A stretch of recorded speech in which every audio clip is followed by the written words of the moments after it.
السلام علیکم ناظرین، پروگرام دیکھ رہے ہیں آپ گہری نظر سجاد میر کے ساتھ میں خوش آمدید کہوں گی، اور ہمیشہ کی طرح میرے ساتھ سجاد میر صاحب بھی موجود ہیں اور یوتھ کا پینل بھی موجود ہے۔ اور آپ جیسے کہ جانتے ہیں کہ ہم اپنے اس پروگرام میں آج کی خبروں کو حقیقت کے ساتھ اور گہری نظر کے ساتھ دیکھتے ہیں، تاکہ جو کچھ ہمارے ملک میں ہو رہا ہے سیاسی طور پر اور اس کا جو امپیکٹ ہے خاص طور پر لوگوں پر کیا پڑ رہا ہے، یا ہماری معیشت کس طرح سے اس کے بعد چینج ہو رہی ہے، اور ساتھ ساتھ ہمارے لوگ کس طریقے سے اپنا ایٹیٹیوڈ، اپنا رویہ بدلتے ہیں، اور ملک کے حالات کو دیکھتے ہوئے ان کی اسٹریٹجی کیا ہوتی ہے۔ یقیناً ہم کوشش کرتے ہیں کہ آج کی خبروں کی حقیقت آپ کو ایک سافٹ ویوز جو سجاد میر صاحب کے ہوتے ہیں وہ دے سکیں، تاکہ ہمارے گورنمنٹ، ہمارے لوگ، ہمارے جو اسٹیک ہولڈر ہیں ان ویوز سے جو ہے وہ بینیفٹ اٹھا سکیں اور ہمارے لیے ایک اچھا ملک جو ہے وہ ریپرزینٹ کر سکیں۔ تو السلام علیکم سجاد میر صاحب۔ وعلیکم السلام، کیا حال ہے؟ کیسے ہیں آپ؟ ایک ہفتے کے بعد آپ سے ملاقات ہوئی دوبارہ، اور آپ کو پتہ ہے آج میرے پاس سب سے پہلی خبر جو ہے وہ صدر پاکستان آصف علی زرداری کا جو حالیہ نجی دورہ ہے بھارت کا، اس حوالے سے ہے۔ کہا جا رہا ہے کہ یہ جو ان کا دورہ ہے یہ زیارت ڈپلومیسی ہے یا درگاہ ڈپلومیسی ہے، آپ کیا سمجھتے ہیں ان کا یہ جو نجی دورہ ہے وہ کیا ہے؟ کیا واقعی یہی جو کہا جا رہا ہے؟ اور خاص طور پر انڈیا میڈیا جو ہے وہ اس کو بہت زیادہ کوریج دے رہا ہے، اور کل تو خاصی کوریج دیکھنے میں خاصی ہائی کریٹ بھی۔ کل میں بھی کوئی پونا گھنٹہ ایک انڈین چینل کے روبرو بیٹھا رہا جہاں کیمرے کے سامنے، وہاں 3 ان کے ایکسپرٹس تھے جو بات کر رہے تھے اور میں اس طرف سے اکیلا پڑھ رہا تھا۔ لیکن بات سے مجھے اس بات کا اندازہ ہوا، خیر مجھ سے پوچھنے لگے تو میں نے کہا کہ بھی وہ یہ سیاست ہے کہ زیارت ہے؟ میں کہ ہم تو آپ نے ہماری کرکٹ ڈپلومیسی تو دیکھی ہوئی ہے، آپ اس کو ہماری زیارت ڈپلومیسی سمجھ لیں۔ آج بہت سے لوگوں نے اسے درگاہ ڈپلومیسی کہا ہے، نام کچھ بھی دے دیں۔ بات یہ ہے کہ یہ تو خیر ناممکن لگتا ہے کہ زرداری صاحب گئے ہوں جب اگر انہوں نے وہ منت بھی پوری کرنی ہے، اور راستے میں ایک ایسا پڑاؤ آتا ہو جہاں کے وزیر اعظم کے ساتھ انہوں نے کھانا بھی کھانا ہو، انڈیا کے وزیر اعظم کے ساتھ، اور وہاں کوئی ایسی بات نہ ہو جو کہ اہمیت اختیار کر گئی ہو یا اہمیت رکھتی ہو۔ یقینی طور پر میں اس بات کو اس طرح لیتا ہوں کہ زرداری صاحب کو اس بات کی خواہش ہے کہ وہ پاک انڈیا ریلیشن شپ میں کوئی بریک تھرو کرنے والوں کے طور پر اپنا نام تاریخ میں لکھوا جائیں۔ انہیں تعلقات کرنے کا بڑا اس میں خیال ہے کہ وہ یہ کام کر جائیں۔ دوسری طرف سے منموہن سنگھ چاہتے ہیں کہ انہیں ایسی آسانی اور سہولت ملے کہ وہ جو بار بار ان کو کہا جا رہا ہے کہ پاکستان کا دورہ کریں تو وہ پاکستان کا دورہ کریں کسی میننگ فل موقع پر جہاں وہ کچھ ڈیلیور کر سکیں اور کہہ سکیں۔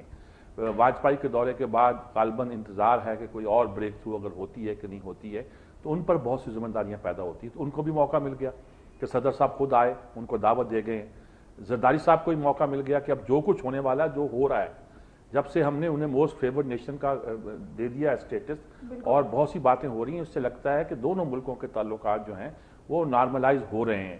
یہ بین الاقوامی پریشر سے ہو رہے ہیں یا ہماری علاقائی کمپلشن سے ہو رہے ہیں، دیٹ از امپورٹنٹ، اور اس کی بڑی اہمیت ہے۔ اہمیت میں اس لیے کہتا ہوں کہ خطے کی صورتحال بڑی بدل رہی ہے، اور خاص طور پر امریکہ اور اس کے الائز جو ہیں ان کا بہت کچھ ایٹ اسٹیک پر ہے۔ وہ ہم سے بھی مذاکرات کر رہے ہیں، اور مذاکرات کس بات پہ کر رہے ہیں کہ ہم تو کہتے ہیں یہ ایگزسٹ اسٹریٹجی اپنی جو ہے افغانستان سے بوریا بستر لپیٹنے کی جو حکمت عملی ہے اس میں ہماری مدد چاہتے ہیں۔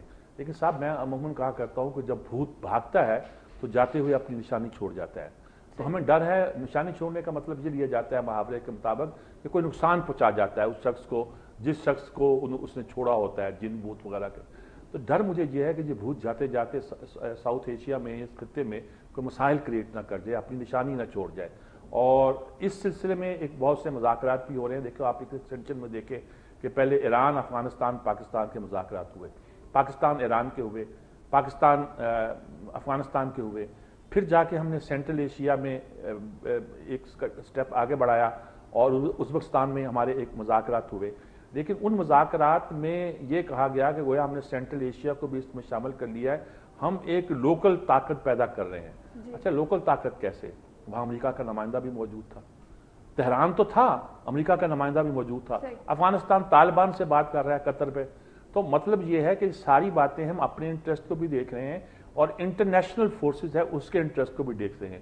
اگر یہ اسی کی ایکسٹینشن ہے تو سمجھ لیجئے کہ پھر اس میں امریکہ کا ہاتھ ہے کہ نہیں ہے۔ یہ آپ اسی پرسپیکٹو میں دیکھ سکتے ہیں جس پرسپیکٹو میں نے بات کی ہے کہ ان کا نمائندہ بھی وہاں موجود تھا۔ تو یقینی طور پر دیکھیں نا، اگر ہم چلے جاتے ہیں تو افغانستان میں بہت سی معاملوں میں جو اس وقت میرا خیال انڈیا کا نمبر 1 مسئلہ ہے کہ اگر وہاں ویکیوم پیدا ہوتا ہے، خلا پیدا ہوتا ہے، اسے پر کون کرے گا؟ ڈر ہے کہ پاکستان پر کرے گا کیونکہ طالبان ایک طرح کا ایک جلغار کریں گے اور کابل تو فتح کر لیں گے. شمالی علاقہ کرتے ہیں کہ نہیں کرتے ہیں اس پر ایران کو بھی تفتیش ہے, انڈیا کو بھی ہے, اور سینٹرل ایشیا کی ریاستوں کو تو ہیں ہی, وہاں ازبک بھی ہیں, تاجک بھی ہیں, سب وہی لوگ ہیں. جیسے میں کہتا ہوں دریائے آمو کے اس پار وہی تہذیب ہے, وہیں کے لوگ ہیں جو وہاں رہتے ہیں, ماوراء النہر جسے ہم کہتے ہیں.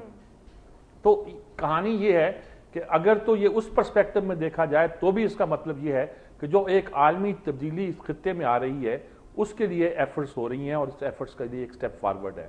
اور اگر اس طرح نہ لیا جائے, یہ لیا جائے کہ پاکستان کے جو تعلقات بہتر ہونے کا عالمی پریشر بھی ہے اور لوکل کمپلشر بھی ہے, اس کے لحاظ سے ہم اس کو کوئی نقشہ دینا چاہتے ہیں. اور زرداری صاحب میرا خیال میں آپ کو وقفہ لینا چاہ رہی ہوں گی, میں وقفے کے بعد پھر اب حاضر ہو جاتا ہوں. کیونکہ یہ بہت ضروری ایک ایشو ہے کہ ہم اس کو مزید ڈسکس بھی کر سکیں. ناظرین, یہاں پر ایک چھوٹی سی نیوز بریک لیں گے, دیکھتے رہیے گا پروگرام گہری نظر سجاد میر کے ساتھ.